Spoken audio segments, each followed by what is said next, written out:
Hello everybody. So today we are going to start last chapter of class 11th, which is waves. So as we go through a textbook or in a regular class, wave is a very big chapter, okay? Because there are lots and lots of derivation in this chapter. But for competitive examination point of view, and at this stage, in most of the topics, derivations are not as important, ठीक है? सो हम लोग उस equation को समझेंगे, हम लोग respective equation को और फॉर्मूला को समझ के किस तरीके से क्वेश्चन सॉल्व करने का कॉन्सेप्ट है उसको हम इस चैप्टर में चेक करेंगे, ठीक है students. So first of all first topic in chapter wave is we are discussing about what is wave equation, okay? What are the wave equation और ट्रैवलिंग वेव इक्वेशन, ध्यान रखना। सो और अब चीज ध्यान रखना, you know that whenever it's a travelling wave की condition क्या होती है ये ध्यान रखते हैं सबसे पहले। What is the condition for travelling waves? That it has to be in the form of y and its function has to be x plus or minus vt form and it should be a finite value and it must be a it has to be a finite value। अब इसको समझते हैं ये क्या है, what is the meaning of this, that y equal to f function has to be x plus minus vt form, ठीक है ना? so इसको हम लोग अंडरस्टैंड करते हैं what is the meaning of this।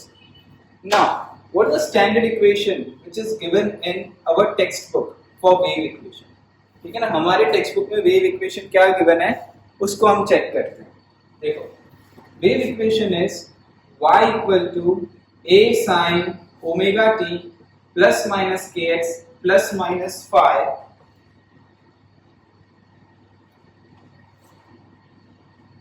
this is basically your wave equation which is given in our book and most question इसी के ऊपर आते हैं, ठीक है students? so this is a standard wave equation। अब जैसे आप लोगों ने SHM में पढ़ा था, in SHM we were studying only about a single particle which is performing SHM। अब ध्यान रखना, अगर मैंने आपको बताया था उसमें जैसे मीन से राइट जाते हैं तो a sin omega T, left जाते हैं तो minus a sin omega T, extreme से हैं तो a cos ओमेगा टी और नेगेटिव एक्सट्रीम पे है तो minus a cos omega T, पता होगा आपको। तो यहाँ पे वही है, देखो अगर मैं इस क्वांटिटी को हाइड कर देता हूँ तो we are only studying about a single particle at time, so a sin omega t, समझ में आई बात आपको? तो हम लोगों ने यहाँ पे ये एज्यूम किया है कि मीन से मोशन स्टार्ट हो रहा है इसलिए a sin ओमेगा टी।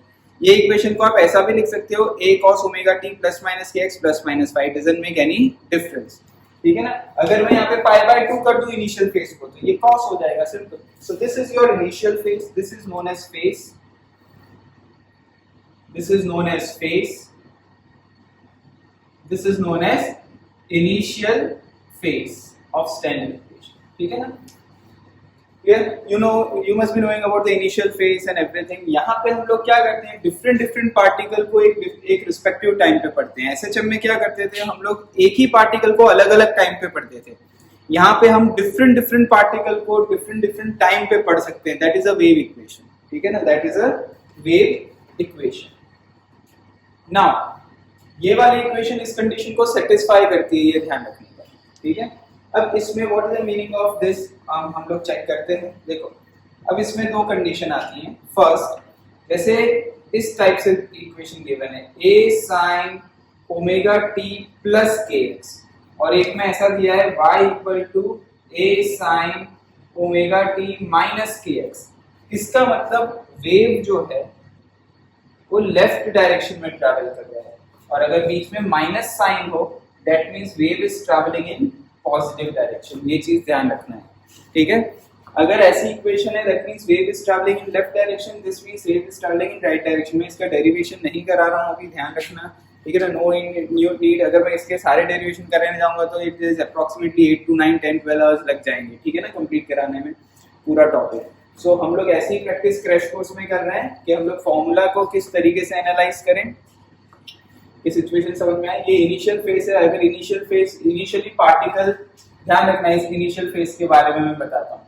अगर initially particle time t, first initial particle, पहला पार्टिकल अगर मीन से ऊपर है तो ये प्लस होगा और अगर मीन से नीचे है तो ये माइनस होगा, सिंपल, ठीक है स्टूडेंट्स? सो ये दो कंडीशन बनती है, ये आपको पता चला इक्वेशन के बारे में। अगर बीच में प्लस साइन है तो वेव लेफ्ट जाएगा, और बीच में माइनस साइन है यहाँ पे तो wave will move in right direction. Here you are studying different particle at the same instant, वो भी आप बोल सकते हो। Clear students?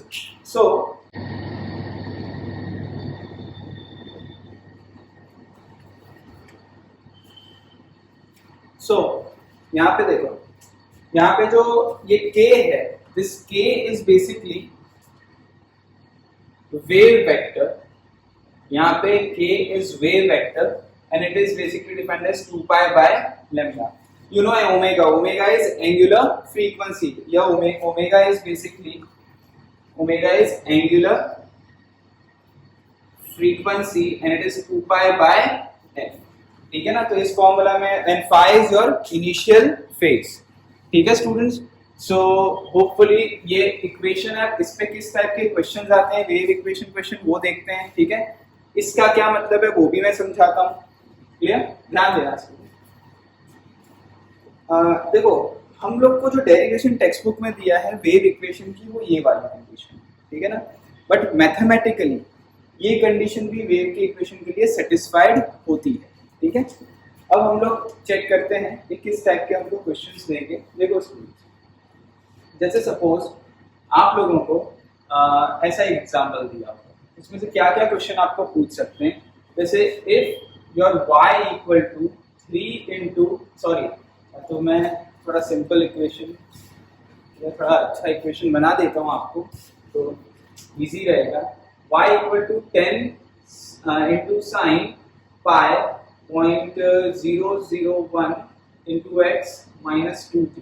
सपोज ऐसा कोई इक्वेशन आपको दिया है, ठीक है, वेव इक्वेशन, और आपको बोला है you have to find out suppose t, v, f, omega, इतनी सारी चीजें आपको फाइंड आउट करनी है, और k और लैम्डा, देखो कितनी सारी चीजें आप गिवन इक्वेशन से फाइंड आउट कर सकते हैं। सो देखो, first of all you have to convert this in a tan, या साइन की जगह cos भी दे सकते हैं, doesn't make any difference। ठीक है, first of all you have to convert this equation in a standard form। यहाँ साइन के बाद होल है, यहाँ पे कुछ है नहीं, तो यहाँ पे आपको ये इसको ब्रैकेट के अंदर लेके जाना पड़ेगा। so you can write this standard equation y equal to 10 sin 0.01 pi into x minus 2 pi into t। so now this is your standard equation। when you compare with this standard equation, here always the coefficient of x is k and coefficient of t is omega। so omega can be written as 2 pi and k can be written as 0.01 pi। okay, तो here omega is 2 pi, omega को हम 2 pi लिखते हैं। omega होता क्या है, 2 pi by t होता है। ठीक है, so आपका यहाँ पे इसको कैंसिल आउट कर देंगे तो क्या आंसर आ जाएगा आपका, टाइम पीरियड क्या आ जाएगा, t equal to 1, so frequency is 1 upon t which is also equal to 1। so t की वैल्यू आ गई, आपके पास f की वैल्यू आ गई। ठीक है, k की वैल्यू क्या देके रखी है, 0.01 पाई, k को क्या लिख सकते हैं, 2 पाई बाय लैम्डा लिख सकते हैं। ठीक है, सो यहाँ पे क्या हो जाएगा, देखो ये पाई पाई कैंसिल आउट हो गया, तो lambda can be written as 2 upon 0.01। ठीक है ना, तो ये आपका लैम्डा हो गया। ठीक है, 1 और 2 0 रखेंगे तो ये 200 आया आपका यहाँ पे रिस्पेक्टिव आंसर। Clear students? तो ये आपका रिस्पेक्टिव लैम्डा आ गया। लैम्डा आ गया, k से लैम्डा फाइंड आउट कर सकते हो, ओमेगा से t और f फाइंड आउट कर सकते हो। ठीक है, what is the velocity of wave, means wave की वेलोसिटी कितनी है, तो वेव वेलोसिटी आप क्या लिखोगे, v can be written as lambda f। ठीक है ना, v can be written as lambda into f। तो लैम्डा की वैल्यू यहाँ पुट करके v सब्स्टिट्यूट कर दो तो आपका रिस्पेक्टिव आंसर आ जाएगा। इस हिसाब से देखो कितनी सारी फिजिकल क्वांटिटी अपने पास आ सकती है। And what is the maximum amplitude of a wave, this 10 is the maximum amplitude of wave. तो suppose if this is a wave at any instant upon x versus y का relation देख रहे हैं, so this is your maximum amplitude a। ठीक है, which is 10 in this case। What is the wavelength, ये wavelength आ गया। What is the frequency, आपके पास frequency आ गई, टाइम पीरियड आ गया, वेव वेक्टर यहाँ से निकाल लिया, लैम्बडा सब कुछ आप निकाल सकते हो। तो अगर एक इक्वेशन दिया है तो काफी सारी चीजें आप कैलकुलेट कर सकते हो। नोट डाउन कर लो इसको।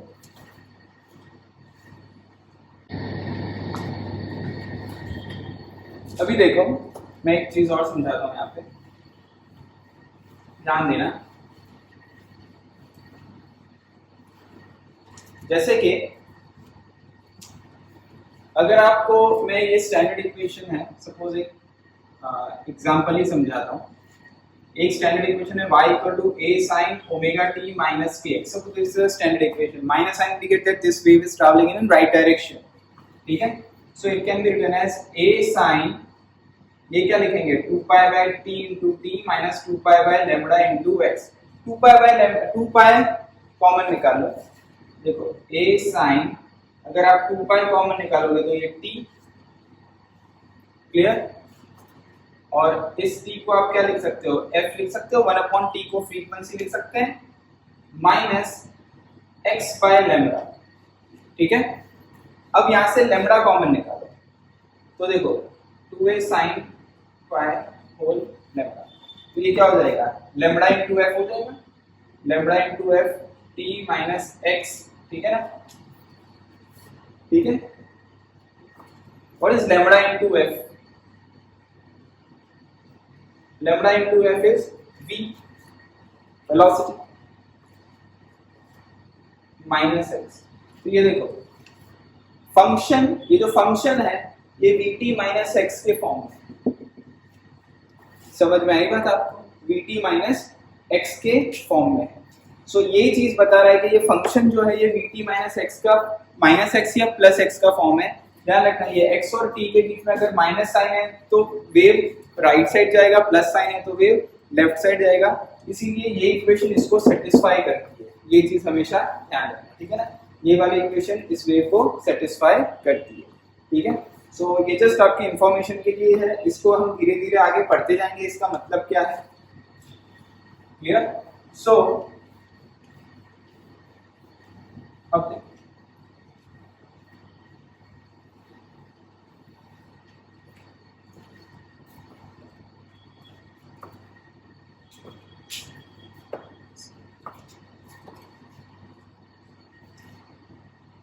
नेक्स्ट हम इसको कैरी फॉरवर्ड करते हैं। जैसे अगर आप इस इक्वेशन में देखो, वेव इक्वेशन में सपोज मैं एक वेव इक्वेशन लिखता हूँ y equal to a sin omega t minus kx। That means what is the meaning of this, wave is travelling in right direction, ठीक है।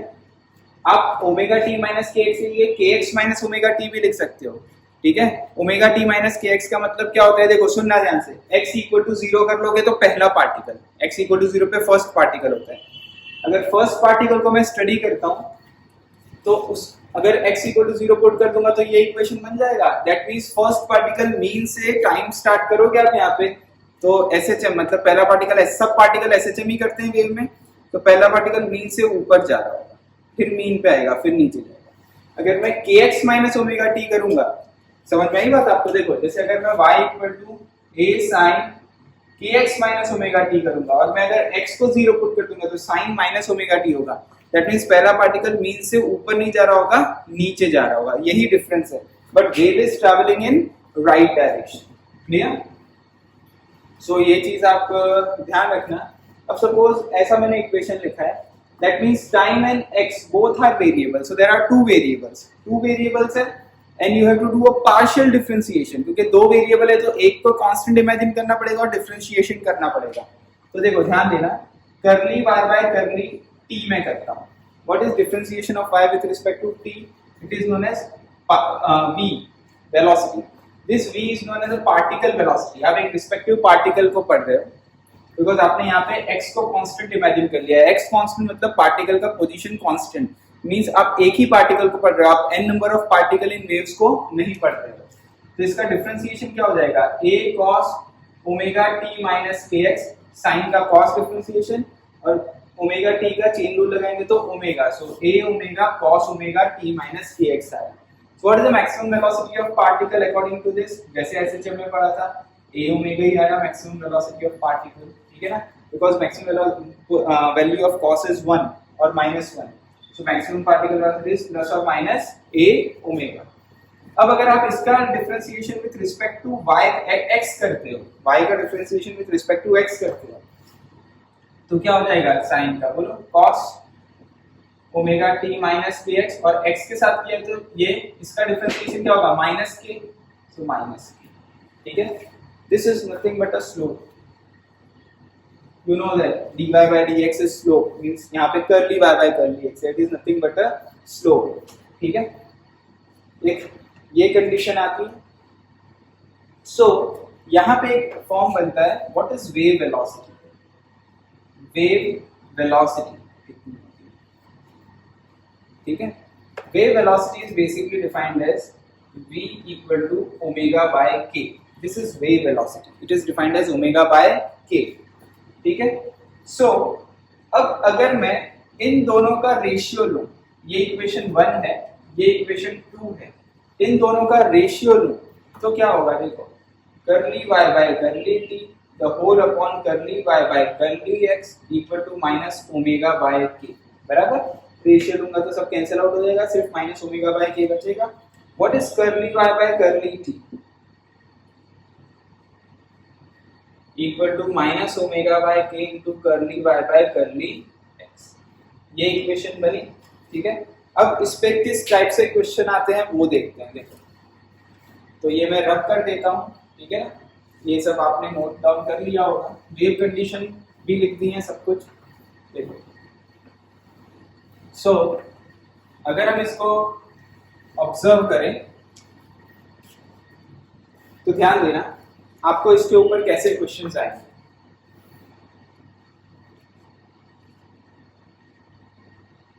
सपोज इस टाइप का एक फॉर्म दिया हुआ है आपको, और ऐसा बोला है ये पार्टिकल A है, ये पार्टिकल B है। पार्टिकल A ऊपर जा रहा है कि नीचे जा रहा है, बिकॉज वेव में क्या होता है n number of particle SHM कर रहे होते हैं, ठीक है ना। SHM में क्या होता है एक ही पार्टिकल SHM करता है, बट वेव में n number of particles SHM करते हैं। तो ये पार्टिकल भी SHM कर रहा होगा, बट ये ऊपर जा रहा है नीचे जा रहा है कैसे पता चले, तो आपको क्या करना है, यहाँ पे ये y वर्सेस x का ग्राफ, मतलब अलग अलग पार्टिकल का पोजीशन और एक ही टाइम पे स्नैपशॉट लिया है, तो हर पार्टिकल का ये पोजीशन बता रहा है। मतलब एक पार्टिकल यहाँ है, ये जो लाइन बनाई है ये सब पार्टिकल्स हैं, इमेजिन करना, ठीक है ना, और स्नैपशॉट लेके रखा है, तो ऐसा आपको सीन दिख रहा होगा, ठीक है, उसी इंस्टेंट पे देख रहा है। तो ये ए पार्टिकल ऊपर मूव कर रहा है कि डाउन मूव कर रहा है, तो यहाँ पे क्या करो आप एक टेंजेंट बना, ठीक है। ये टेंजेंट का स्लोप क्या होगा, नेगेटिव होगा, बिकॉज ये ऑब्ट्यूज एंगल बना रहा है, ठीक है। अब इस इक्वेशन को देखो, ये इक्वेशन को मैं क्या लिख सकता हूँ, curly y by curly t means particle velocity minus omega by k, ठीक है, और curly y by curly x means slope. मैं पूरा फॉर्म लिखता हूँ, this is a particle velocity minus this is your wave velocity and that is your slope which is y versus x, ठीक है। अब सुनना ध्यान से, यहाँ पे ये कंडीशन आपको ऐसी दी होगी, suppose y equal to a sin omega t minus kx। अगर ऐसा बोला है, माइनस साइन है, माइनस साइन है, that means wave is moving in right direction, wave is moving in right direction, तो ये पॉजिटिव हो गया, ठीक है। स्लोप क्या आया, नेगेटिव, तो ये नेगेटिव हो गया, ठीक है। Negative into positive, negative, negative into negative, बराबर, समझ में आई बात। नेगेटिव, ये स्लोप क्या है आपका, negative, negative into positive, negative, negative into negative, positive, positive मतलब ये पार्टिकल ऊपर मूव, समझ में आया। So this particle is moving up. Same अगर आप बी के लिए बनाओ, सो फॉर बी पार्टिकल ये minus sine, wave is travelling in right direction, तो ये प्लस, और स्लोप क्या हो जाएगा, ये स्लोप एक्यूट एंगल बनाया तो स्लोप भी प्लस, दैट मींस ये आंसर आ गया negative, that means this particle B is moving in downward direction. तो इस हिसाब से आप निकाल सकते हो। हाँ, अगर यहाँ पे प्लस होता, यहाँ प्लस होता तो ये लेफ्ट मूव होता, तो यहाँ माइनस लिखते, तो ये आंसर उल्टा आता। समझ में आई बात आपको। तो ये बहुत एक इंपॉर्टेंट कंडीशन है, नोट डाउन कर लो इसे।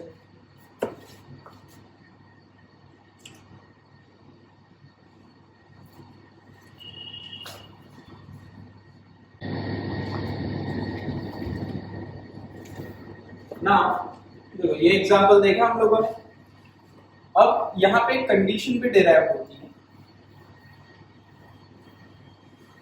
तो कंडीशन क्या है, इसका अगर आप डबल डिफरेंशिएशन करते हो, जैसे सपोज इसका वापस से डिफरेंशिएशन करो, ये थोड़ा थियरिटिकल क्वेश्चन के लिए आपको पता होना चाहिए।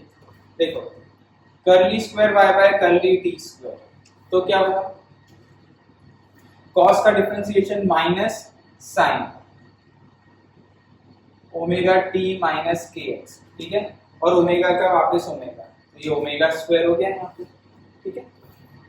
इसका डिफरेंशिएशन करो वापस से, curly square y by curly x square, तो माइनस ए के कॉस का plus sine omega t minus k x, और माइनस के एक्स का वापस माइनस के, ये माइनस हो गया अब, और ये के स्क्वायर बराबर। अब इसका रेशियो लो, अगर आप इसका रेशियो लेते हो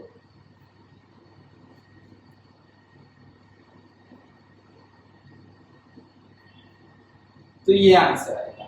ये क्या आ गया, curly square y by curly t square equal to v square curly square y by curly x square.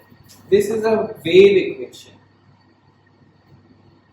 तो जैसे एसएचएम में किया था, double differentiation of any physical quantity is proportional to negative of that physical quantity is basically that physical quantity is performing SHM.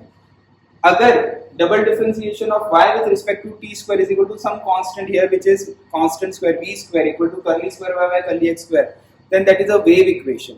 तो अब confusion आता है sir ये कंडीशन कभी भी सेटिस्फाई हो, that means it is a case of a wave equation, it is a wave, ठीक है ना। तो एक कंफ्यूजन आता है कि मैंने पहले लिखा था y equal to f x plus minus v t, तो वो क्या था, वो वेव, वो ट्रैवलिंग वेव कंडीशन थी। तो जरूरी नहीं है कि हर वेव ट्रैवलिंग वेव हो, कुछ स्टैंडिंग वेव्स भी होती हैं।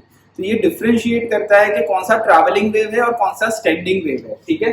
तो वेव, हर एक वेव, जैसे स्टैंडिंग वेव होते हैं, हम आगे पढ़ने वाले हैं स्टैंडिंग वेव, स्टैंडिंग वेव में ये कंडीशन सेटिस्फाई होगी, but y equal to f x plus minus v t वाली फॉर्म नहीं सेटिस्फाई होगी, वो ट्रैवलिंग वेव की इक्वेशन है, ध्यान रखना, ठीक है ना। सो ये नोट डाउन कर लो आप लोग।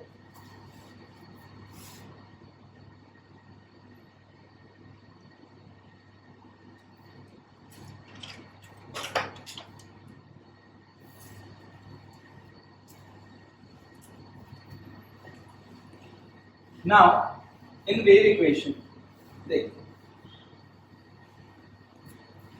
अभी जो नेक्स्ट एग्जाम्पल फॉर्मूला मैं बता रहा हूँ, this very important formula to solve question. आपने ऐसे 12th में भी इसको किया होगा, लेकिन देखते हैं। Equation is basically we are discussing about the phase difference, we are discussing about phase difference, ठीक है। now what is the meaning of phase difference, देखो ध्यान देना।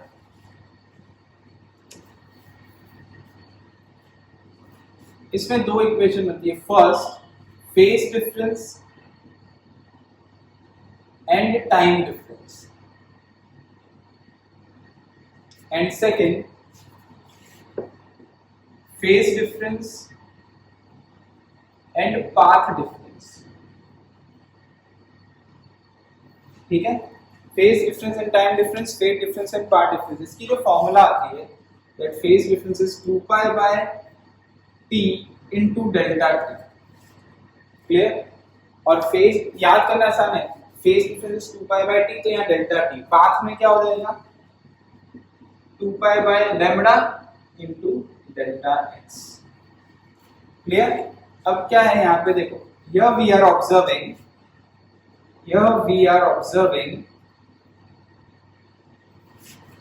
single particle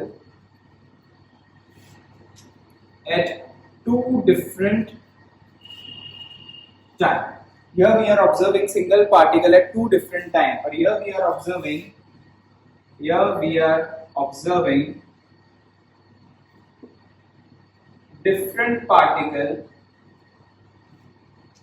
at means given time, at given time.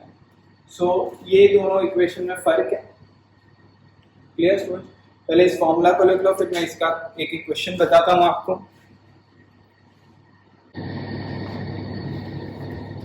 ना देखो इसका एक example देखते हैं। पहले हम लोग इसका एग्जांपल देखते हैं। देखो यहाँ पे इसका मतलब क्या है, here we are observing a single particle at two different times. So whenever you are observing a single particle means that is a case of SHM, that is a case of simple harmonic motion.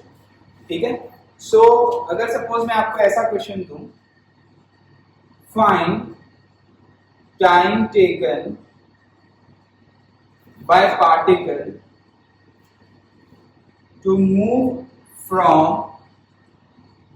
A to A by 2, A to A by 2 में एक particle A से A by 2 मतलब maxima से A by 2 पे आने में कितना time लगता है। तो ऐसी चीज हमने पहले भी पढ़ी हुई है, लेकिन यहाँ पे हम लोग इक्वेशन को पढ़ते हैं तो वापस से बताता हूँ मैं आपको। सो ध्यान रखना, किसी का भी एक ग्राफ बना दो साइन का या कॉस का। सपोज मैं साइन का ग्राफ बनाता हूँ, ये A है, ठीक है, और ये A by 2 है। A साइन में कब होता है 90 डिग्री पे, और A by 2 कब होता है 30 डिग्री पे। समझ में आई बात? मतलब सिंपल। ओके, सो दोनों के बीच का एंगल डिफरेंस कितना हुआ 60 डिग्री। तो यहाँ पे देखो, यहाँ 60 डिग्री रखो, मतलब pi by 3 is equal to 2 pi by t, और कितना टाइम है वो कैलकुलेट करना है। तो डेल्टा टी कितना हो जाएगा, ये pi pi cancel out, t by 6 second. तो time taken is t by 6 second. समझ में आई बात आपको? तो ऐसा अगर कोई भी सिचुएशन बोला है भाई ए से ए बाय 2, ए बाय 2 से ए, ठीक है ना, 0 से ए बाय 2, 0 से ए बाय 2 मतलब 0 और ए बाय 2 मतलब 30, तो डिफरेंस 30 डिग्री का, तो यहाँ पाई बाय 6 पुट करोगे। तो ऐसे क्वेश्चंस इसमें आते हैं। इसमें किस टाइप के क्वेश्चन आते हैं देखते हैं। जैसे मैं इसको लिख लो, इसको रब करता हूँ, फिर उसका क्वेश्चन साइड में लिखता हूँ। देखो, phase difference and path difference is a pure case of this about the wave. That means, जैसे सपोज इसका मतलब क्या है phase difference and path difference का। सपोज हम लोग एक wave, this is a wave, ठीक है ना। नाउ ये एक स्नैपशॉट है पार्टिकल्स, आप डिफरेंट डिफरेंट पार्टिकल को कोई भी इंस्टेंट पे चेक कर रहे हो। अब सपोज एक पार्टिकल यहाँ है, दूसरा पार्टिकल यहाँ है, इन दोनों में फेज डिफरेंस पता करना है। तो इन दोनों का लीनियर डिस्टेंस कितना हुआ, इन दोनों के बीच का डिस्टेंस यहाँ लिखना है, वेवलेंथ इस वेव की लिखनी है। तो आपको इन दोनों पार्टिकल के बीच का फेज डिफरेंस पता चल जाएगा। समझ में आया? ये होता है इस फॉर्मूला का मतलब। सो देखो, एक एग्जांपल मैं लिखता हूँ यहाँ पे। Let's suppose phase difference between the two point, phase difference between 2 point, the 2 particles separated by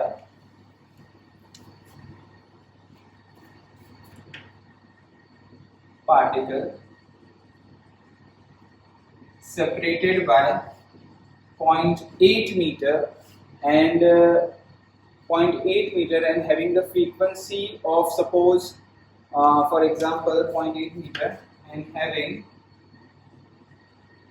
frequency of 120 hertz, phase difference between the two particles separated by 0.8 meter and having the frequency of 120 hertz, और suppose इन दोनों के बीच में phase difference is pi by 2. Find wave velocities. Find wave velocity. ठीक है, velocity of wave. अब देखो कैसे करेंगे। आपको ये दिया हुआ phase difference between the two particle 2 pi by lambda, दोनों पार्टिकल का बीच का सेपरेशन गिवन है, कितना है 0.8 मीटर। ठीक है, यहाँ से आप इसको सॉल्व करोगे तो लैम्बडा आ जाएगा, ठीक है ना, यू कैन कैलकुलेट लैम्बडा। और फिर उसके बाद आप इसको सॉल्व करोगे, वेलोसिटी निकालना है तो या तो लैम्बडा एफ लिख दो, वेलोसिटी को लैम्बडा एफ, यहाँ से लैम्बडा मिल जाएगा, एफ गिवन है, आपका आंसर आ जाएगा। तो इस टाइप के क्वेश्चंस आपको पूछ सकते हैं, ध्यान रखना। It's a very important formula. Whenever the separation between the two particles is given and you have to find out the phase difference between the two particles, you have to use this formula delta phi equal to 2 pi by lambda into path difference. ठीक है ना, समझ में आ गई होगी आपको इस formula का मतलब ये दो पार्टिकल इनके बीच का डिस्टेंस कितना है, लीनियर डिस्टेंस, और इस वेव का वेव लेंथ दिया होगा तो आप उन दोनों पार्टिकल के बीच में फेज डिफरेंस निकाल सकते हो. ठीक है, नोट डाउन कर लो ये सब.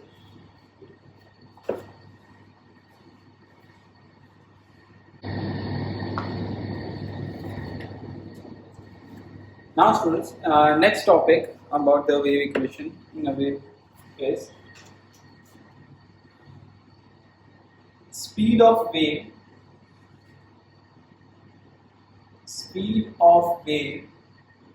in stretched string. So suppose a string which is stretched, okay, जो stretched string होता है उसके अंदर वेव की स्पीड कितनी होती है. So when we derive it, answer comes out to be under root of t by mu, where here t is tension in string. String में टेंशन होना चाहिए, ध्यान रखना. टेंशन नहीं होगा तो वेलोसिटी होगी नहीं. When a stretched string is there, इसके आगे भी क्वेश्चन करने वाले हैं हम लोग. जैसे गिटार का केस होता है, यू नो गिटार में स्ट्रिंग होती है, स्ट्रेच्ड होती है, आप उसको वाइब्रेट करते हो तो उसमें से आवाज बाहर आती है. ठीक है ना. सो there has to be a tension in a string, and mu is the linear density of string. Linear density of string, which is total mass of string upon length of string. ठीक है. So इसके किस type के question आते हैं. देखो first अगर हम इसके कॉम्बिनेशन इंपॉर्टेंट क्वेश्चन देखें तो जैसे फॉर्मूला तो यही थी under root of t by mu. जैसे फर्स्ट क्वेश्चन हम देखते हैं, जैसे पहले भी किए हुए ये क्वेश्चन है, कॉम्बिनेशन ऑफ क्वेश्चन है. सपोज ये स्ट्रिंग है और ये हैंग्ड मास है. This hanged mass is capital M. यहाँ पे एक वाइब्रेशन किया तो एक वेव जनरेट हुआ. अभी जो वेव जनरेट हुआ इसका वेलोसिटी क्या होगा. So that velocity can be written as under root of t by mu. Now what is t in this case. This t is a tension which is balanced by capital Mg, or mu is small mass upon, what is the meaning of small mass? Total mass of string upon length of string is density of string. ठीक है. So इस हिसाब से ये आपका basically answer आएगा under root of t by mu. Clear students. अब जैसे इसी क्वेश्चन में मैं एक नेक्स्ट क्वेश्चन बताता हूँ आपको. इसमें देखो इंपॉर्टेंट एग्जांपल, यही केस है लेकिन स्पीड ऑफ वेव निकालना है. यहाँ पे मास m है, लेकिन ये जो m मास है इसको हम लोगों ने क्या किया, एक फ्लूइड ऑफ डेंसिटी ρl में पुट किया. ठीक है. सो सिंपल, वेलोसिटी तो under root of t by mu ही होगी, बट t क्या होगा यहाँ पे. तो अगर आप इसकी FBD बनाओ तो ऑब्वियस बात है इसका मास इतना होना चाहिए, डेंसिटी ऑफ सब्सटेंस क्या होना चाहिए, should be greater than density of liquid. तो ही वो सिंक होने की कोशिश करेगा और यहाँ टेंशन क्रिएट होगा. अगर डेंसिटी ऑफ सब्सटेंस कम होगा तो ये फ्लोट करने लग जाएगा.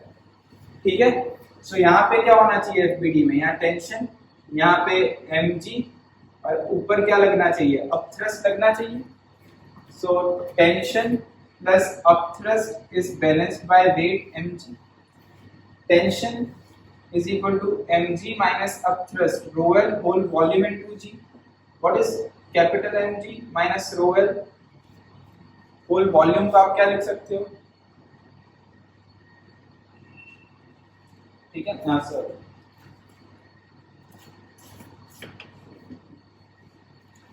ठीक है ना. अब ये फॉर्म आ गया टेंशन का. अब या तो वैल्यू यहाँ पुट करनी है या तो इसको और दूसरे फॉर्म में कैसे लिख सकते हैं आपको पता है. Density is mass upon volume. You know this formula, density is mass upon volume. So mass can be written as density into volume. So mass is density of substance into whole volume into g, ρl whole volume into g. So this can be written as ρs minus ρl whole volume into g. और किस तरीके से लिख सकते हो आप tension को. ठीक है ना. This whole volume can be written as mass upon density of substance. So ये क्या हो जाएगा, देखो, mass upon density of substance whole volume. So this can be written 1 minus ρl upon ρs. ठीक है ना. क्लियर. into mg बराबर. अगर ये अंदर जाके मल्टीप्लाई होगा तो ये वैल्यू यहाँ पुट कर सकते हो। तो कोई भी रिस्पेक्टिव फॉर्म में आपको ये क्वेश्चन पूछ सकते हैं, ध्यान रखना। ऐसे डेंसिटी ऑफ लिक्विड दिया होगा, डेंसिटी ऑफ सब्सटेंस दिया होगा, मास ऑफ सब्सटेंस दिया होगा, जी दिया होगा तो इससे टी निकाल के यहाँ सब्स्टिट्यूट करो, डेंसिटी ऑफ वायर दिया होगा, स्ट्रिंग दिया होगा, उस हिसाब से आपका वेलोसिटी ऑफ वेव आ जाएगा। मतलब अगर आप यहाँ पे एक वेव जनरेट करते हो तो उसकी स्पीड कितनी होगी, वो स्पीड की ये फॉर्मूला है, ठीक है, नोट डाउन कर लो इसे।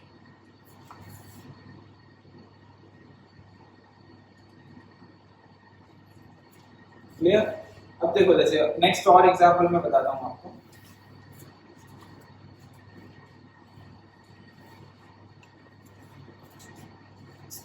नेक्स्ट एग्जांपल ये हमने पहले भी किया है मैकेनिक्स ऑफ सॉलिड में, यू नो थर्मल स्ट्रेस और स्ट्रेन में, you know this y a alpha delta theta. अगर आप टेम्परेचर इंक्रीज करते हो तो फोर्स ऑन सपोर्टिंग एंड कितना होता है, y a alpha delta theta, बराबर ना, with increase in the temperature.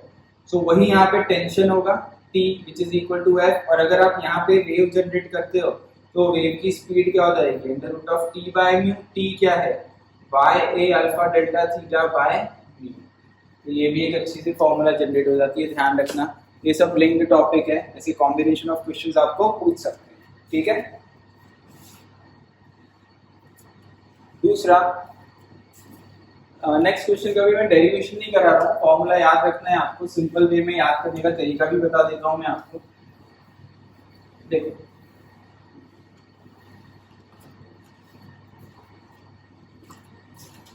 Next formula, ऐसे एक हैंग स्ट्रिंग और आपने यहाँ पे पल्स जनरेट किया यहाँ से, इस एंड से ए से बी, ठीक है ना, यहाँ कोई मास नहीं, आपने एक ऐसा पल्स जनरेट किया। अब ये वेव ट्रैवल कर रहा है, ठीक है, यहाँ से सपोज ये x डिस्टेंस पे पहुंचा है और टोटल डिस्टेंस l है, लेंथ l है।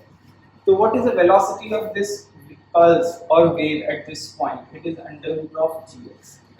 कितना आता है, अंडर रूट ऑफ gx। तो जब जैसे जैसे ये वेव पल्स ऊपर मूव होता जाएगा तो वेलोसिटी उसकी क्या होती जाएगी, इंक्रीज होती जाएगी, और जब यहाँ पे पहुंच रहा होगा तब उसकी वेलोसिटी कितनी हो जाएगी, अंडर रूट ऑफ gl। यहाँ से यहाँ तक पहुंचने में टाइम कितना लगेगा, तो time can be written as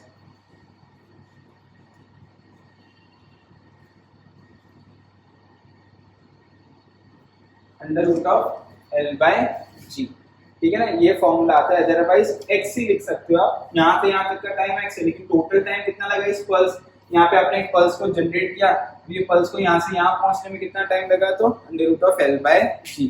तो ये दो फॉर्मूला याद रखना, इंटीग्रेशन डिफरेंशिएशन से इसे सॉल्व कर सकते हैं, लेकिन कोई जरूरत नहीं है, ये क्वेश्चन है तो directly formula, famous formula under root of g r, आपने वहां पे भी पढ़ा था वर्क बाय एनर्जी में, तो उससे रिलेट करके आप याद कर सकते हो, under root of g x याद होगा आपको। और टाइम पीरियड आपको पता है पेंडुलम का क्या होता है, 2 pi under root of L by G, भाई 2 पाई आगे से हटा दो तो under root of L by G. तो इस तरीके से शॉर्ट ट्रिक्स पे आप इस फॉर्मूला को लर्न कर सकते हो। एक अगर आप पल्स जनरेट करते हो तो पल्स को यहाँ से यहाँ पहुंचने में कितना टाइम लगता है, और जब वो यहाँ पहुंचता है तो उसकी वेलोसिटी कितनी होती है, और ठीक है ना, ये x है, यहाँ पे x में इतनी वेलोसिटी है, ये x अगर बढ़ता गया तो यहाँ l हो जाएगा, ठीक है ना। इस हिसाब से आप इस फॉर्मूला को नोट डाउन कर लो।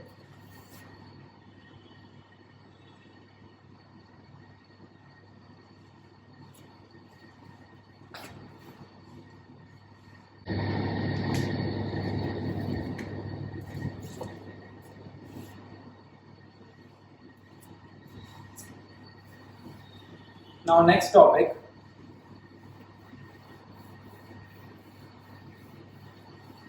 next is speed of sound wave in any medium. Sound wave is a longitudinal wave. अभी तक हम लोग transverse wave देख रहे थे। What is the difference between transverse wave and sound wave? You know that difference between transverse wave and sound wave. In transverse wave, the particle oscillate in the direction perpendicular to the energy propagation. In longitudinal wave, particle oscillate in the direction of the energy propagation. ठीक है? So अभी हम लोग जो next formula देखते हैं, it is the speed of sound wave in medium. Sound wave is a longitudinal wave, ध्यान रखना। So its formula is under root of b by rho. You know b is bulk modulus and your rho is density of medium. ठीक है ना। अब ये जो इसका basic derivation है ये गैस के लिए है बेसिकली। हम लोग इसको ऐसा भी लिख सकते हैं, देखो मैं अगर जनरल पहला फॉर्म में लिखूं वो सबसे ज्यादा बेस्ट रहेगा अगर मैं इनिशियल फॉर्म में लिखता हूं। देखो it is E by rho, अगर where E is elasticity. Now elasticity you know it is modulus of elasticity क्या क्या होती है, तो बल्क मॉडुलस भी होता है और modulus of this young modulus भी होता है रॉड में। तो अगर जैसे सपोज ध्यान रखना रॉड की बात करें, जैसे ये रॉड है और यहाँ पे आपने एक हैमर मारा, तो यहाँ पे क्या होगा, लॉन्जिट्यूडिनल वेव प्रोड्यूस होगा। आपने हैमर ऐसे नहीं मारा, ऐसे, देखो ध्यान रखना ये जो रॉड है इसको अगर मैं ऐसे हैमर मारता हूँ तो पार्टिकल ऐसे वाइब्रेट करेंगे और एनर्जी ऐसे जाएगा, that means transverse wave, so there has to be a tension. लेकिन मैं अगर ऐसे मारता हूँ that means longitudinal wave produce हो रहा है, ठीक है। So there is a compression and rarefaction in this case. So what is the speed of this, so it is a rod, so it is under root of y by rho। Clear. इस formula का एक और भी मतलब होता है, elasticity of solid is greater than elasticity of liquid is greater than elasticity of gas, therefore velocity of sound in solid is more. Solid में sound की स्पीड होती है 5000, in liquid it is 1500 and in gas it is 330। Clear students. So ये भी एक फंडा याद रखना है आपको। दूसरा, अगर यही गैस में पास आउट होता, इन gas velocity of sound in gas, so you have to write on there bulk modulus under root of b by rho, ठीक है। so that is under root of b by rho।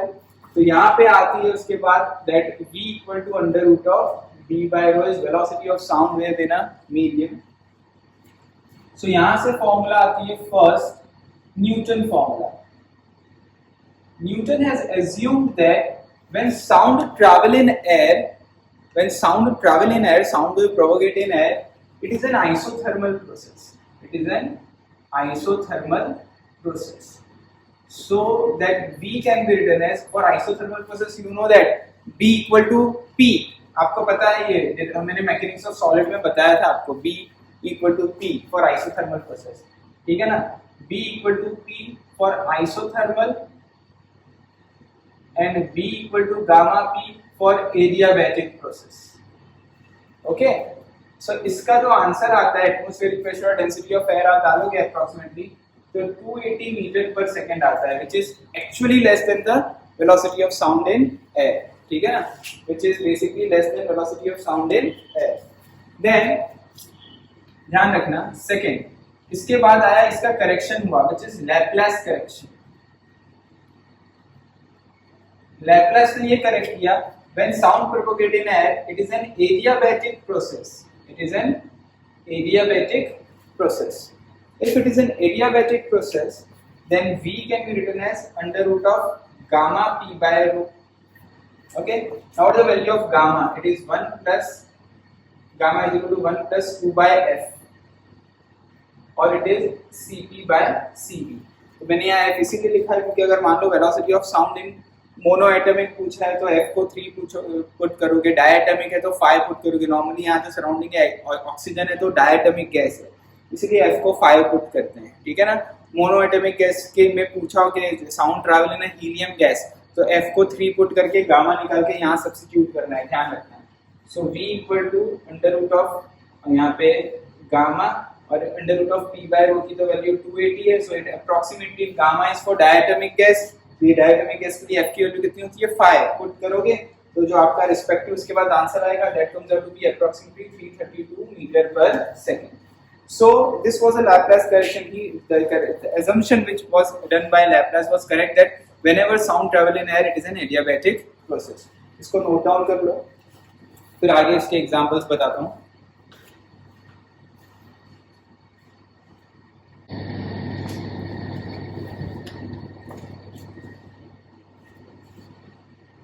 ना इसका अगर आप example देखते हैं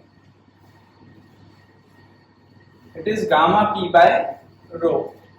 सो we know that for अगर मैं 1 मोल ऑफ गैस की बात करूं, for 1 mole of gas so we can write that it is PV equal to RT, ठीक है ना। सो इस फॉर्मूला को हम फर्दर कैसे लिख सकते हैं, under root of gamma P की जगह क्या लिख सकते हो आप RT by rho V. Density into volume is mass. Suppose given mass of gas is constant, so V is proportional to under root of temperature. So as temperature increases, velocity of sound will also increases. ठीक है? So इसी formula को आगे आप ऐसा लिख सकते हो, ध्यान देना. V2 by V1 is under root of T2 by T1. So we have to do all calculation in Kelvin. So it is 273 degree Celsius plus T2 upon 273 plus T1. Okay? So अगर large temperature change पूछा है कि भाई suppose आपको ऐसा बोला है 30 degree पे साउंड की स्पीड गिवन है, 70 पे निकालनी है, तो आंसर आ जाएगा. 30 यहाँ डाल दो, इस पे जो स्पीड गिवन है वो 70 पे पता करना है, तो 70 यहाँ डालो और वेलोसिटी आ जाएगी. एक ऐसा क्वेश्चन हुआ.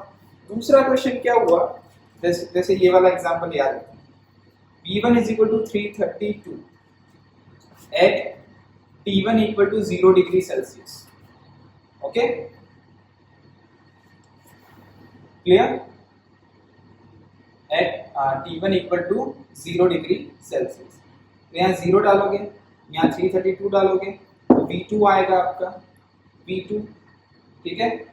अब V2 at 1 निकालो, V2 at 1 डिग्री सेल्सियस, यहाँ 1 पुट करो, तो आपका जो आंसर आता है, that answer V2 comes out to be 332.61 meter per second. That means for 1 degree rise in, देखो 0 डिग्री पे 332 है, तो 1 डिग्री पे कितना होगा, तो 332.61. So for 1 degree rise in temperature, speed of sound increases by 0.61. ठीक है ना? For 1 degree rise in temperature, speed of sound increases by 0.61 meter per second. याद रखना. For 1 degree rise in temperature, speed increases by 0.61 meter per second. तो अगर आपको ऐसा बोला है कि 3 डिग्री पे बताओ कितना स्पीड होगा, so 3 into 0.61 करोगे और ऐड कर दोगे 332 में, तो ये 0 के रेफरेंस में है. लेकिन अगर लार्ज चेंज आपको पूछा है कि भाई ऐसा बोला है 30 डिग्री पे बताओ उस समय की वेलोसिटी गिवन है और 70 डिग्री पे फाइंड आउट करना है, तो ये फॉर्मूला तब यूजफुल रहता है. और ध्यान रखना, with the rise in temperature velocity of sound will increase and with decrease in temperature velocity of sound will decrease. ठीक है ना? सो नोट डाउन कर लो इसको आप.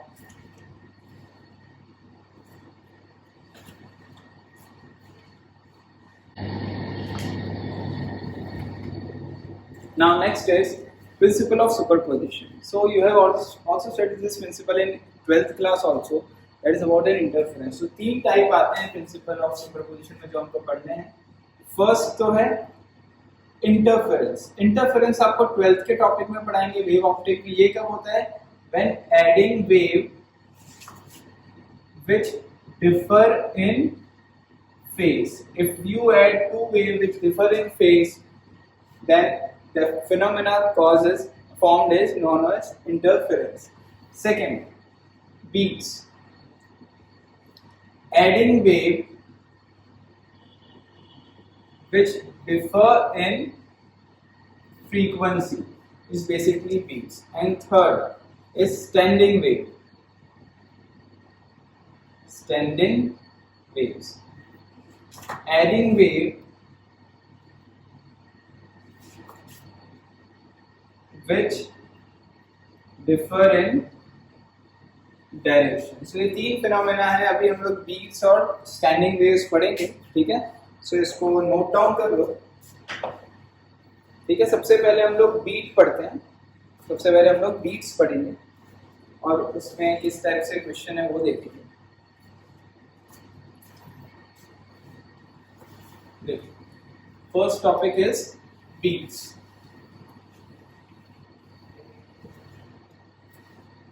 ध्यान रखना, रेगुलर क्लास में तो काफ़ी बड़े बड़े डेरिवेशंस करवाने पड़ते हैं because of school examination and everything. यहाँ पे सिर्फ हम फॉर्मूला पढ़ रहे हैं because this chapter is very big. But चलेगा, डेरिवेशन नहीं करते तो भी चलता है.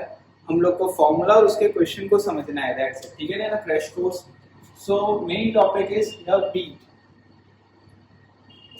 Adding wave which differ in frequency. Adding waves which differ in frequency. So suppose you assume one wave to be a sin omega 1t.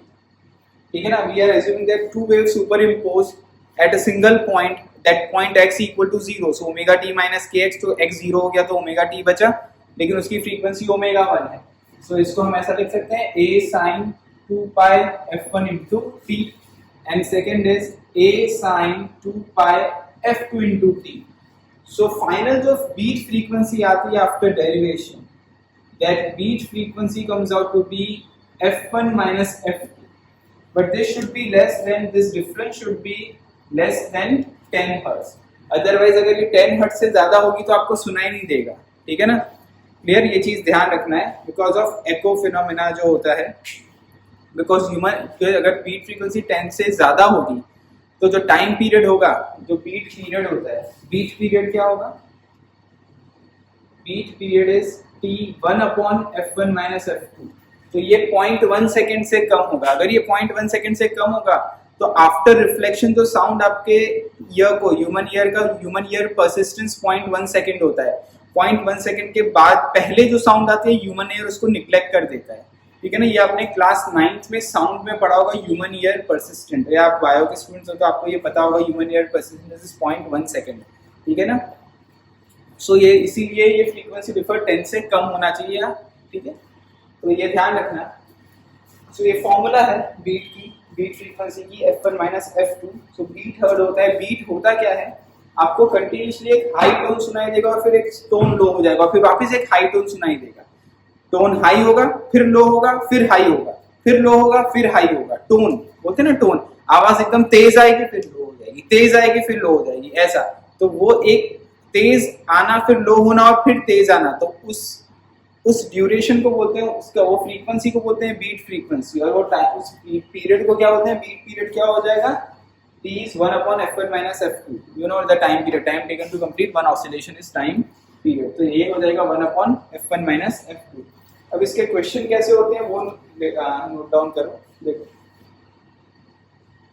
ठीक है, इसके एग्जांपल देखते हैं.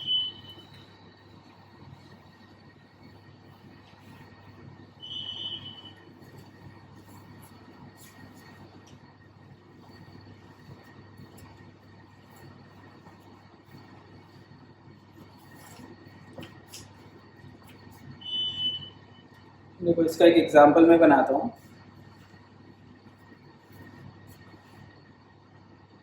Two tuning fork tuned together produce 4 beats per second, where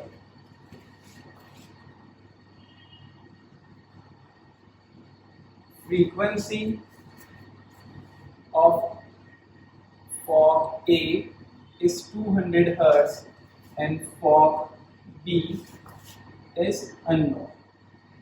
Okay. Now fork B is loaded with wax, and again tuned with fork A and produce 2 beats per second. Find frequency of fork B. Clear. देखो question कैसा है, 2 tuning fork है. ये question ऐसे ही होते हैं, formula relate करना आना चाहिए. देखो एक ये ट्यूनिंग फॉर्क है, सपोज ये A है और ये B है. ठीक है ना, उसमें A की फ्रीक्वेंसी देके रखी है 200, इसको इसके साथ ऐसे ट्यून किया 2 ट्यूनिंग फॉर्क को, तो आपको बीट सुनाई दिया. बीट कितना सुनाई दिया, 4 बीट्स पर सेकंड. 1 सेकंड में 4 बार हाई टोन सुनाई दी, टूम टूम टूम टूम, ऐसे 4 बार हाई टोन सुनाई दी. ऐसा जब हाई टोन सुनाई 4 बार दी, समझ में आई बात आपको. सो फिर उसके बाद जो अननोन होता है, जैसे ये बी अननोन है, इसके ऊपर वैक्सिंग लगाया गया. ठीक है, अब याद रखना ये कॉन्सेप्ट, आई थिंक आपको प्रैक्टिकल में बताया होगा, नहीं बताया हो तो कोई फर्क नहीं पड़ता, यहाँ याद कर लो. कॉन्सेप्ट ऐसा होता है, कभी भी अगर आप ट्यूनिंग फॉर्क को वैक्स करते हैं, लोड करते हैं, मतलब तो उसकी फ्रीक्वेंसी डिक्रीज होगी। मतलब सपोज पहले 400 हर्ट्ज होगी तो अब उससे थोड़ा कम प्रोड्यूस करेगा, 380 ऐसा इस हिसाब से। और अगर आप उसको फिलिंग करते हो तो उसकी फ्रीक्वेंसी बढ़ जाती है। ये चीज ध्यान रखना, ठीक है। अब यहाँ पे एक चीज याद रखना, पहला जो केस है बिफोर लोडिंग, इसके पहले के स्टेटमेंट में पढ़ो तो दो आंसर हो सकते हैं, f1 minus f2 means fa minus fb is equal to 4 और fb minus fa equal to 4, क्योंकि यहाँ पे आपको fa दिया हुआ है 200 माइनस fb इक्वल टू 4 और fb माइनस 200 इक्वल टू 4। तो यहाँ पे इसके हिसाब से आंसर आएगा 196 और इसके हिसाब से आंसर आएगा 204। एग्जामिनेशन में दोनों ऑप्शन होंगे तो राइट कौन सा, तो देखो कैसे चेक करते हैं, ध्यान रखना। ये कंडीशन है। अब आगे पढ़ो। Now fork B is loaded with wax, इसको वैक्स से लोड कर दिया, जो अननोन होगा उसी को लोडिंग करने को बोला होगा, मतलब इसकी फ्रीक्वेंसी डिक्रीज हो जाएगी, बराबर। Loaded with wax and again tune and produce 2 beats, मतलब 4 की जगह 2 हो गया, मतलब ये कम हो गया, ये भी कम हो गया। अब मैथमेटिकली देखो, मैथमेटिकली आपको देखो ये पता है 7 माइनस 3 4 होता है, इसको मैं रिड्यूस करूंगा तो ये बढ़ेगा और इसको रिड्यूस करूंगा तो ये घटेगा, बराबर ना, समझ में है। तो ये ऐसी मैथमेटिक्स आपको पता है, clear, you know this type of maths. तो देखो अगर मैं इसको कम करता हूं तो ये कम होगा नहीं, ये बढ़ेगा मैं इस सेकंड टर्म, और इसको मैं कम करूंगा तो ये कम होगा, करेक्ट। So this is our correct relation and this is our incorrect relation. ये आपका आंसर है, frequency of fork base 204 hertz. इस तरीके से आंसर निकालते हैं, समझ में आई बात मेरी, क्लियर। तो सिंपल ट्रिक है, ओके स्टूडेंट्स। तो ध्यान रखना, इस ट्रिक से क्वेश्चन सॉल्व करना आना चाहिए, क्लियर। अब देखो, तो ये क्वेश्चन को नोट डाउन कर लो, फिर मैं इसमें हल्का सा एक चीज और कर देता हूं।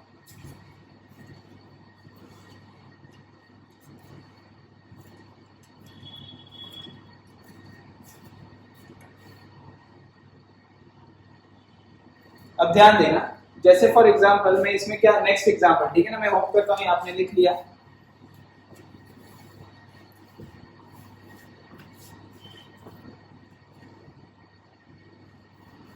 नेक्स्ट एग्जांपल में अपन क्या करते हैं,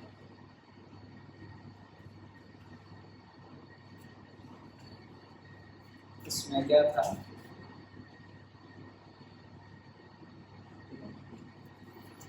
if a two tuning fork tuned together produce 4 beats per second, where the frequency of fork A is 200 and fork B is unknown. Now fork B is loaded with wax and again tuned with fork A and it produces 4 beats per second. मतलब ये reduce हो रहा है पर ये ऐसे ही रहता है। तो अब कैसे आंसर निकालेंगे, तो देखो ध्यान रखना कैसे करते हैं कौन क्वेश्चन। अब अगर ये आंसर होता, इसके पहले वाला तो इजी था, डायरेक्टली मैथमेटिक अलजेब्रा से आ जाता था, लेकिन इसमें कैसे करेंगे, देखो अगर ये आंसर होना है तो ये 196 होगा तो ही 4 होगा, और 196 को आपने लोड कर दिया तो क्या हो जाएगा, 195 या 194 या 193 या 192 या 191 ऐसे होता जाएगा। तो इन दोनों के बीच में डिफरेंस बढ़ता ही जाएगा, मतलब कभी भी डिफरेंस 4 का नहीं आएगा, तो ये आंसर नहीं होगा।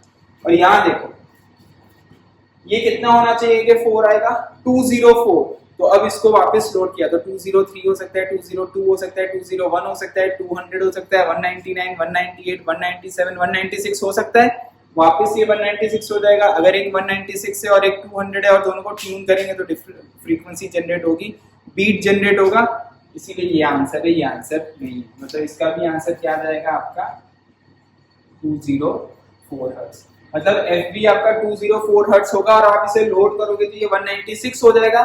तो इसके साथ ये बीट प्रोड्यूस कर सकते हैं कि इसको लोड करोगे तो ये 190, ये तो और कम होता जाएगा, तो ये तो डिफरेंस कभी भी 4 का नहीं आएगा। तो इस हिसाब से ये आंसर आपका हो जाएगा, ठीक है ना। तो इस टाइप के क्वेश्चंस आते हैं, आपको बीट फ्रीक्वेंसी पूछ के ये आपको बीट पीरियड भी पूछ सकते हैं, तो वो भी आपको आना चाहिए आंसर निकालना है। T = FA - FB 1/FA - FB is beat period, ठीक है। तो नोट डाउन कर लो इसको।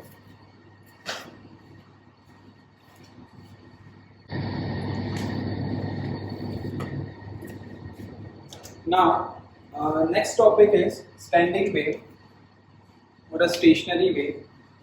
यहाँ पे मैं लिख देता हूँ स्टैंडिंग वेव और stationary wave means the wave which is not propagating, ठीक है। अब ध्यान रखना स्टैंडिंग वेव और stationary wave we are not again doing derivation here, we are just understanding formulas. Means here this phenomena take place whenever the two waves which differ in directions and they superimpose, then standing wave or stationary waves are formed. तो first standing wave का जो example है, देखो अगर इसको आप इस तरीके से पढ़ोगे तो बहुत सिंपल लगेगा आपको फॉर्मूला याद करना, ठीक है। देखो इसके 3 पार्ट हम लोग बनाते हैं। The first is standing wave in a string. Standing wave in string, ठीक है। फर्स्ट हम ऐसा देखते हैं। सेकंड हम इसको 2 पार्ट में डिवाइड करते हैं। One is organ pipes. Organ pipe में 2 पार्ट होते हैं, one is open pipes and closed pipe, ठीक है ना। अब what is string attached at both the end, जैसे गिटार के केस में होता है। गिटार के केस में क्या होता है, जो स्ट्रिंग होती है वो दोनों एंड पे अटैच्ड होती है। अब अगर आप इसमें वाइब्रेशन प्रोड्यूस करो तो लूप फॉर्मेशंस होते हैं। लूप फॉर्मेशन कैसे होते हैं, जैसे यहाँ पे डिफरेंट लूप बन सकते हैं। तो 1 लूप बनेगा, या तो 2 लूप बनेगा, या 3 लूप बनेगा, या 4 लूप बनेगा, 5 लूप बनेगा एंड सो ऑन। इसको बोलते हैं नोड। यहाँ पे दोनों एंड पे नोड्स होंगे, तो या तो 1 लूप बनेगा तो इतने ही स्ट्रक्चर बनेगा, 2 लूप बनेगा, ये डिपेंड आप कैसे वाइब्रेशन उसको वाइब्रेट कर रहे हो, कैसे उसको डिस्टर्बेंस उसमें प्रोवाइड कर रहे हो। इसको बोलते हैं नोड और इसको बोलते हैं एंटी नोड्स। ध्यान रखना, इसको एंटी नोड्स बोलते हैं और इसको नोड्स बोलते हैं। क्लियर? तो यहाँ पे दोनों एंड पे नोड होंगे। तो अगर एक ऐसा ऑसिलेट करते हो, ऐसा डिस्टर्बेंस प्रोड्यूस करते हो, या तो 1 ही लूप बनेगा, या तो 2 लूप बनेंगे, या 3 लूप बनेंगे सो ऑन। यहाँ पे जो लेंथ ऑफ स्ट्रिंग है वो कांस्टेंट रहेगी, वो तो चेंज होगी नहीं, डिपेंड के कैसे ऑसिलेट किया। तो इसमें से जो फ्रीक्वेंसी जनरेट होती है, that answer comes out to be NV/2L, where N is number of loops, आप ऐसा भी बोल सकते हैं, V is √T/μ। अभी हमने जो पढ़ा तो स्टैंडिंग वेव में जो velocity of the speed of wave in a string कितनी होती है, तो √T/μ। क्लियर? सो ये चीज याद रखना। इफ अगर आपने इसको ऐसे ऑसिलेट किया है कि एक ही लूप बनता है, दैट मींस इफ n = 1, तो इसको हम बोलते हैं F1 which is equal to V/2L answer आता है। और इसको हम बोलते हैं फंडामेंटल टोन।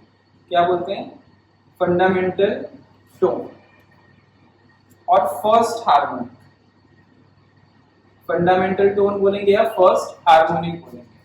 अगर आपने ऐसे डिस्टर्बेंस प्रोड्यूस किया कि n = 2 आया, तो ये 2 टाइम्स ऑफ 2F1 हो जाएगा, इसीलिए इसको बोलेंगे फर्स्ट ओवरटोन बोलेंगे और सेकंड हार्मोनिक बोलेंगे। हार्मोनिक मल्टीपल्स में चलते हैं, जैसे ये इसका ये 2 टाइम्स इसका है। वैसे ही अगर n = 3 आया तो आपका जो F3 होगा वो 3 टाइम्स ऑफ F1 होगा। इसको हम बोलेंगे सेकंड ओवरटोन और थर्ड हार्मोनिक, ठीक है, and so on. So generally क्या लिख सकता हूं मैं, general Fn = n times of F1, ये जनरल फॉर्म लिखा है मैंने, ठीक है, nth हार्मोनिक के लिए।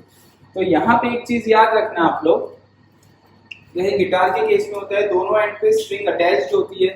दोनों एंड पे अगर स्ट्रिंग अटैच्ड होती है और अगर आप डिस्टर्बेंस प्रोड्यूस करते हो तो 1 लूप बनेगा या 2 बनेंगे, एंड डिपेंड के किस तरीके से डिस्टर्बेंस प्रोड्यूस किया। 1 लूप बना तो उसमें से जो साउंड प्रोड्यूस होती है, जो साउंड आपको सुनाई देगी, वो यहाँ पे 1 पुट करोगे तो 1/2L √T/μ हो जाएगा, ठीक है ना। सो इस टाइप के क्वेश्चंस आते हैं इसमें। अब ध्यान रखना, ये फॉर्मूला याद रखना है। क्वेश्चन किस टाइप से आएंगे इसके ध्यान रखना। सिंपल फॉर्मूला बेस्ड अगर हम देखें तो सपोज फर्स्ट हार्मोनिक है तो n = 1 हो गया, सिंपल 1/2L √T/μ। अब क्या बोलेंगे कि टेंशन को इंक्रीज कर दिया। इधर गिटार में टेंशन कैसे इंक्रीज करते हैं, आपने देखा होगा एक बटन जैसा होता है, उसको कसते हैं तो टेंशन इंक्रीज होता है। अब मान लो टेंशन 4 टाइम इंक्रीज कर दिया फॉर एग्जाम्पल, तो फ्रीक्वेंसी कितनी इंक्रीज हो जाएगी? अगर आप टेंशन को 4 टाइम इंक्रीज कर दोगे प्रीवियस से, तो 4 बाहर आके 2 टाइम्स, तो फ्रीक्वेंसी 2 टाइम्स इंक्रीज हो जाएगी। समझ में? ऐसे क्वेश्चन पूछेंगे। या तो ऐसा पूछेंगे, एक ऐसा केस है टेंशन 4 टाइम इंक्रीज कर दिया बट लेंथ 8 टाइम डिक्रीज कर दिया, अब रेशियो ऑफ फ्रीक्वेंसी बताओ, तो this upon that f2 upon f1 करो। समझ में? इस तरीके से क्वेश्चन आते हैं, ध्यान रखना इस टाइप में। Then there is an organ pipe. Organ pipe क्या होता है? You know that fluid and clarinet, ठीक है ना? फ्लूइड दोनों टाइप जगह से ओपन होता है, दोनों एंड से वो ओपन होता है, और क्लोज पाइप एक एंड से ओपन होती है और एक एंड से क्लोज होती है। अगर ये दोनों एंड से अगर ओपन होता है तो वहां पार्टिकल का डिस्प्लेसमेंट मैक्सिमम होता है। तो ऐसे के जगह देखो, दोनों एंड क्लोज की जगह दोनों एंड एंटी नोड होते हैं, तो ऐसा कुछ फॉर्मेशन होता है, डिपेंड ऐसा फॉर्म होगा, ठीक है ना? दोनों एंड पे एंटी नोड होगा, ठीक है? या तो ऐसा फॉर्मेशन होगा, देखो मैं फिगर पहले बना देता हूँ, ठीक है ना? या तो ऐसा फॉर्मेशन होगा, देखो ऐसा होगा, या तो ऐसा होगा, या तो ऐसा होगा। दोनों एंड पे डिस्प्लेसमेंट के एंटी नोड्स होंगे, पार्टिकल मैक्सिमम ऑसिलेट करेंगे, ठीक है? सिमिलरली यहाँ पे कैसा होगा? यहाँ पे पार्टिकल का डिस्प्लेसमेंट कम होगा, तो कुछ यहाँ पे नोड होगा और यहाँ पे एंटी नोड होगा, एंड सो ऑन, ठीक है ना? आगे भी इसका मैं स्ट्रक्चर बना तो like this is for n equal to 1, this is for n equal to 2, that is n equal to 1 and n equal to 2, so on। इसकी जो फॉर्मूला बनती है, ध्यान रखना कि जो फ्रीक्वेंसी बाहर जो साउंड आप हियर करोगे दैट इज सेम nv/2 है, इसके जैसे ही डेरिवेशन है, बस यहाँ पे जो v होता है वो क्योंकि साउंड वेव है तो √v/ρ, ठीक है? और यहाँ पे जो फ्रीक्वेंसी फॉर्मूला होती है, तो देखो इन दोनों की तो सेम आ गया आंसर, nv/2 है। तो यहाँ पे भी n1 पुट करूंगा तो फंडामेंटल टोन या फर्स्ट हार्मोनिक, n2 पुट करूंगा तो फर्स्ट ओवरटोन और सेकंड हार्मोनिक, n3 पुट करूंगा तो सब कुछ सेम आएगा। क्लियर? यहाँ पे लेकिन फॉर्मूला डिफरेंस होती है, दैट इज 2n-1 v/4 है, ठीक है? तो अगर मैं यहाँ पे n1 पुट करता हूँ तो f1 v/4l होगा। This is known as first harmonic और फंडामेंटल टोन, ठीक है? अगर मैं n इक्वल टू 2 पुट करता हूं, मतलब ऐसा कुछ वेव पैटर्न है, तो ये हो जाएगा 3 टाइम्स ऑफ f1, मतलब 2 टाइम्स ऑफ f1 नहीं आया इसके और इसके जैसा, 3 टाइम्स आया, मतलब सीधा थर्ड हार्मोनिक आया, लेकिन इसको हम बोलते हैं first overtone and so on. तो इसमें सिर्फ ऑड हार्मोनिक प्रोड्यूस होते हैं और इनमें ऑल हार्मोनिक प्रोड्यूस होते हैं, ठीक है? सो ध्यान रखना, इस टाइप के क्वेश्चंस में तो सिंपल फॉर्मूला बेस्ड एप्लीकेशन है। इन दोनों के कॉम्बिनेशंस कैसे होते हैं वो अपन डिस्कस करते हैं। कि एग्जांपल इसको नोट डाउन कर लो, फॉर्मूला इसको बहुत सिंपल है, ध्यान रखना इन दोनों के फॉर्मूला सेम होंगे। इसका pnv/2l, इसका pnv/2l, इसका 2n-1 v/4l। और एक चीज ध्यान रखना, यहाँ पे डिस्प्लेसमेंट ऑफ पार्टिकल मैक्सिमम होगा। डिस्प्लेसमेंट वेव और प्रेशर वेव, एक प्रेशर वेव भी होता है, प्रेशर वेव और displacement wave always differ in phase by 90 degree, ठीक है ना? सो प्रेशर वेव का यहाँ पे नोड होगा, तो डिस्प्लेसमेंट वेव का एंटी नोड है। जस्ट इसको नोट डाउन करके रख दो कि प्रेशर वेव यहाँ डिस्प्लेसमेंट के एंटी नोड्स हैं, तो प्रेशर वेव के नोड्स होंगे, ये ध्यान रखना, because pressure wave and displacement wave always differ in phase by 90 degree, ठीक है ना? इसको नोट डाउन कर लो।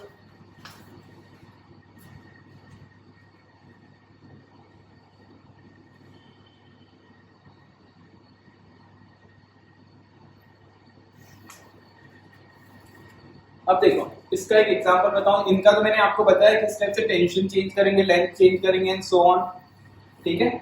अब जैसे देखो इसका एक बेसिक एग्जांपल बताऊं आपको मैं, तो देखो ये एक ओपन पाइप है, इसमें सपोज फर्स्ट हार्मोनिक बोला है क्वेश्चन में, फर्स्ट हार्मोनिक फ्रीक्वेंसी कितना प्रोड्यूस हुआ है, f1 = v/nv/2l फर्स्ट हार्मोनिक, ठीक है? First harmonic produced in open pipe is NV by 2L. Now this pipe is dipped inside a water. Half the length इसका dip कर दिया inside a water. So this is dipped inside a water. Half the length is dipped now inside the water. Now find frequency of first harmonic. ऐसा पूछेंगे question. Find the frequency of first harmonic. तो पहले length L था, अब length कितना हो गया? L/2. Pipe closed हो गया, एक एंड से बंद हो गया यहाँ पे क्योंकि वाटर भर गया है, ठीक है. L/2. तो अब इसकी फ्रीक्वेंसी क्या हो जाएगी? 2n-1 V/4L F डैश लिखता हूँ. फर्स्ट हार्मोनिक की बात की है तो n को 1 पुट कर दूंगा,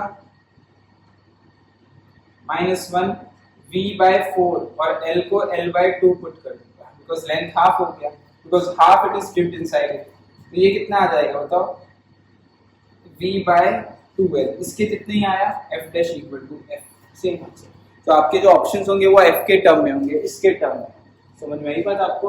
अब ये L/3 इंसर्ट करते तो यहाँ पे क्या लिखते हैं? L/3. वैसे क्वेश्चन बनने चलो ये L/4 डालते हैं, यहाँ पे क्या लिखते हैं? L/4.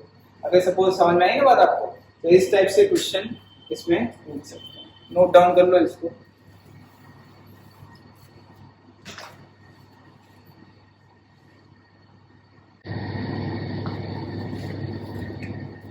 Now, last topic of wave is Doppler effect. ठीक है? Now, what is the meaning of Doppler effect? See, whenever there is an relative motion between observer and sound producing source, means there is an object or a source which is producing sound. For example, something like an ambulance which is moving on a road, so it's a source. And you are observing a sound which is emitted by that siren of an ambulance. Okay, so the frequency which you heard or an observer heard is slightly different than the frequency which is emitted by the source. So this type of phenomena is basically known as a Doppler effect. ठीक है? So ध्यान रखना, whenever there is a relative motion between source and an observer, then the frequency heard by an observer is slightly different than the frequency emitted by a source. तो इसके formula के लिए हमने कुछ कॉन्सेप्ट रखे हैं. कभी भी आपको कोई भी क्वेश्चन करना हो तो ध्यान रखना, मैं जिस तरीके से ट्रिक बता रहा हूँ उसी तरीके से आप इसे सॉल्व करोगे. मैं डायरेक्टली फॉर्मूला समझा रहा हूँ, डेरिवेशन नहीं बता रहा हूँ. ध्यान रखना. देखो फॉर्मूला कैसा है, हमेशा हम लोग ऐसा इमेजिन करेंगे कि जो लिसनर है वो लेफ्ट साइड पे है और सोर्स है वो राइट साइड पे. Listener is moving with velocity VL, source is moving with the velocity of sorry.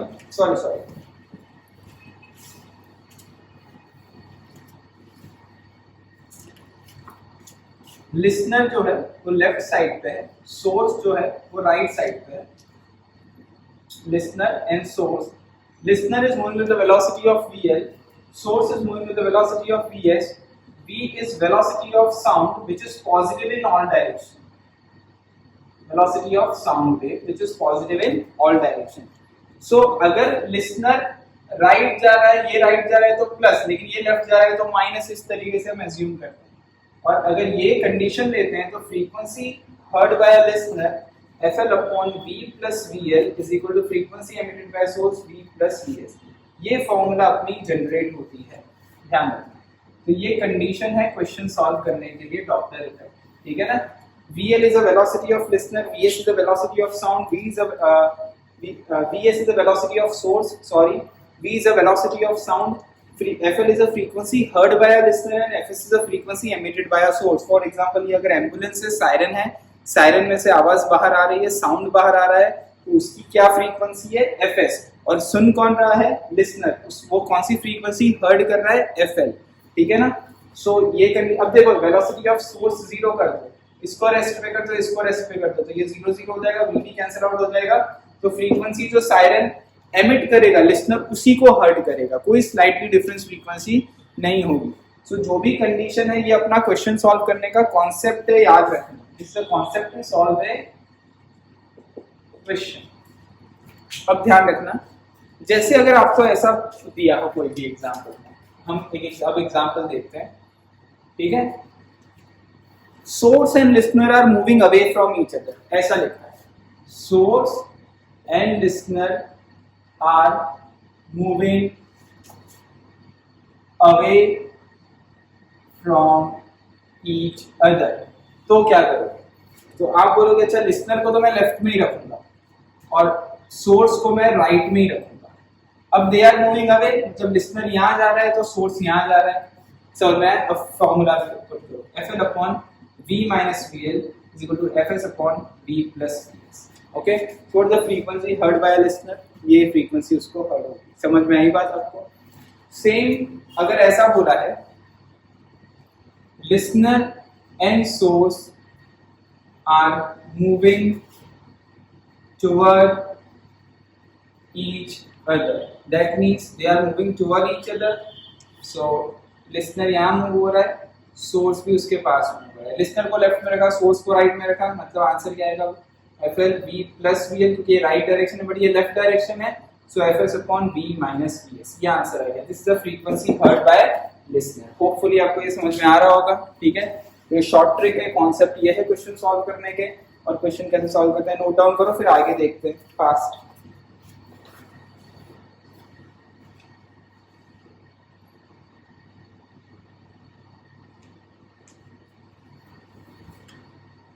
अब देखो नेक्स्ट एग्जाम्पल,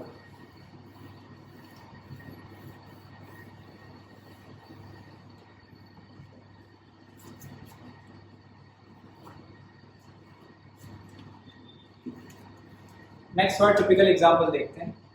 देखो ध्यान रखना एग्जाम्पल कैसा है। This is a car which is moving with the velocity of vc, vc is the velocity of car, ठीक है? and there is a siren on a car which is producing a frequency of fs of fc जो भी। now here there is a wall which is at rest, ball which is at rest, and car is moving in this direction. You have to find frequency heard by driver of car after sound reflected from wall. Okay, you have to find out the frequency heard by the driver of car after sound reflected from the wall।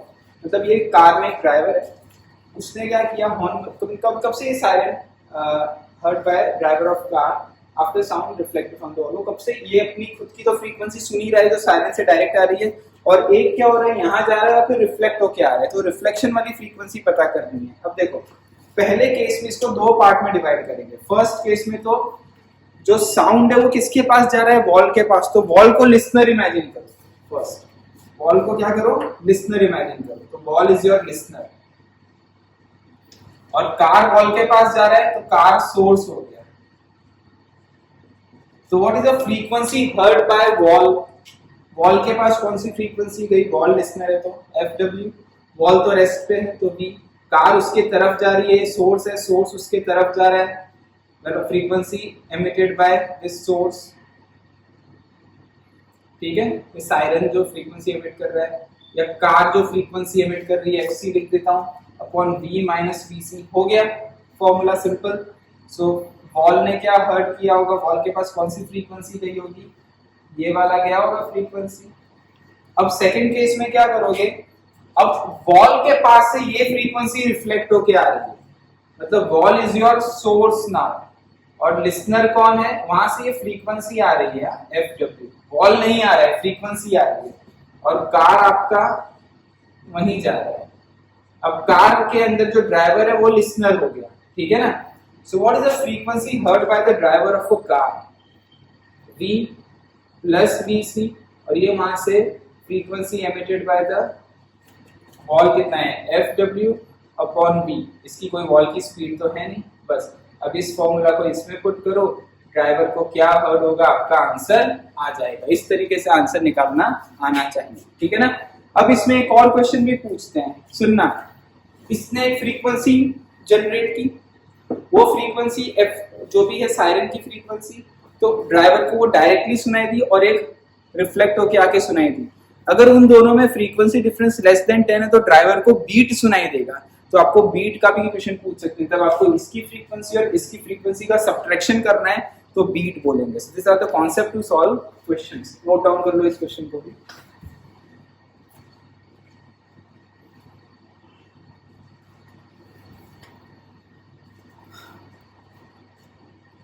Now next देखते हैं।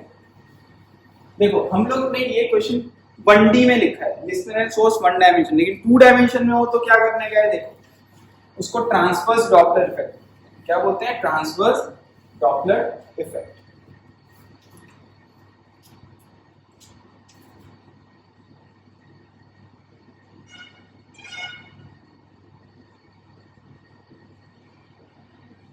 इसका मतलब क्या, देखो ध्यान देना,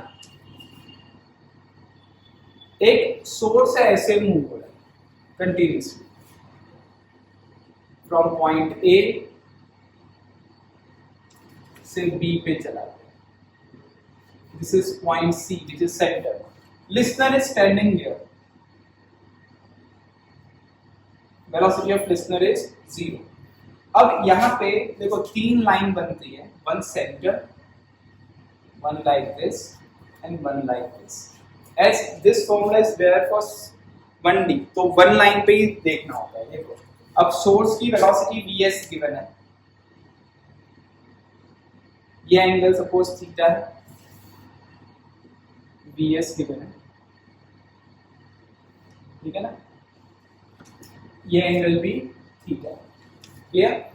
सो अगर मैं when source is at point A, for point A की मैं बात करूं तो सोर्स का एक कंपोनेंट लिसनर के पास आ रहा है which is Vs cos theta, तो लिसनर को हम लेफ्ट में बनाएंगे, सोर्स को हम राइट में बनाएंगे, सोर्स का कंपोनेंट लिसनर के पास आ रहा है which is Vs cos theta, तो frequency heard by listener upon S V as listener is at rest, so this is 0 is equal to frequency emitted by source upon V minus Vs cos theta। ये answer आया आपका।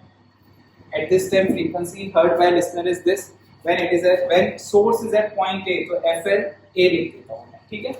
Similarly for point B मैं लिखूँ तो point B में listener को तो मैं लेफ्ट में रखूंगा और सोर्स को हमेशा राइट में रखूंगा, तो इसका कंपोनेंट ये भी थीटा होगा, तो ये हो जाएगा Vs cos थीटा, और ये लाइन ज्वाइंट हुई थी, यहाँ गया Vs cos थीटा, तो frequency heard by listener for point B V upon Fs upon V plus Vs cos theta, ठीक है।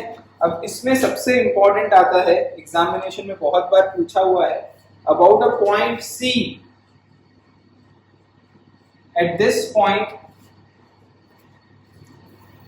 Theta comes out to be, जैसे ये ऐसे जा रहा है तो इसका ये जो थीटा है वो कितना हो जाएगा, 90 degree, theta is 90 degree, so your answer comes out to be FL upon V is equal to Fs upon V, that means FL is equal to Fs, means frequency heard by listener is exactly same as frequency which is emitted by a source। So suppose ऐसे questions आते हैं, you are standing on a crossroad, okay, in your car, or you are standing on a crossroad, or you are sitting inside a car on a crossroad, and suddenly ambulance pass out from the passing from the crossroad, ठीक है ना।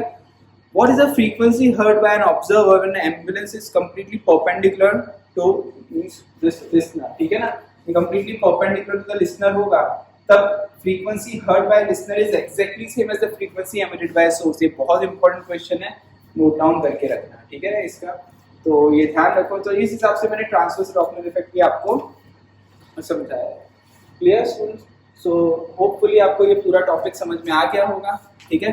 तो ये पूरा formula based ही है, formula based ही chapter, इसमें कोई derivation करने की जरूरत नहीं है, क्लियर। फॉर्मूलाज याद करो, क्वेश्चन ट्राई करो, और कॉन्सेप्ट याद रखना, फॉर्मूला किस कॉन्सेप्ट से बताया हुआ है, और try number of question which is given in previous year books. Okay, thank you.